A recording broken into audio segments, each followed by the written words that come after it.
never stopped being about race. And the only thing that told you it did is your privilege. Here, I have a perfect example. I am from the Midwest, so my knowledge of and information that I had about Hurricane Katrina was very limited until yesterday, and I watched it's brand new on Hulu. It's a 5-part documentary on what happened during Hurricane Katrina. And if you're somebody that doesn't know or isn't familiar, like I wasn't, yes, the hurricane itself was horrific. However, the bigger problem was the levees breaking. It flooded the entire city of New Orleans. Now, I didn't know that. I didn't know that was the case. I thought it was mostly hurricane damage, not lack of good infrastructure, which was what it was to begin with. But that documentary was hard as fuck to watch from the main perspective of the fact that Black people were 1000% targeted and treated like shit. They were not treated like people who had just been through a natural disaster. They were treated like absolute trash. To the point at one point there were people just openly saying that they were sniping Black people because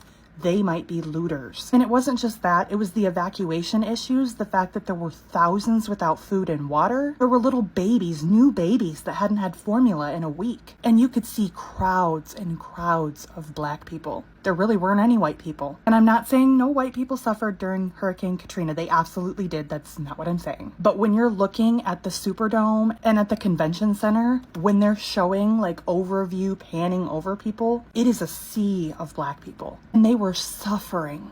It was clear they were suffering. And you know who didn't help them? Our government. Like literally at all. It was like they weren't even there. All they wanted to do was control the narrative and make it look like they were doing something they fucking weren't doing. And not only that, after everything happened, after they had been evacuated, after all of the horrific events and everything they had to go through just to be evacuated, then the fucking city tried to take the homes from the people who were from less wealthy areas, and I think a lot of them succeeded. So even now, New Orleans doesn't look anything like it did, and the people that lived there that had generations of history there, a lot of them didn't get to go back because they didn't have the money, which is fucking insane. So keep telling me it's not about race while you enjoy the privilege of being white, which I'm guessing you are, otherwise you wouldn't be saying that.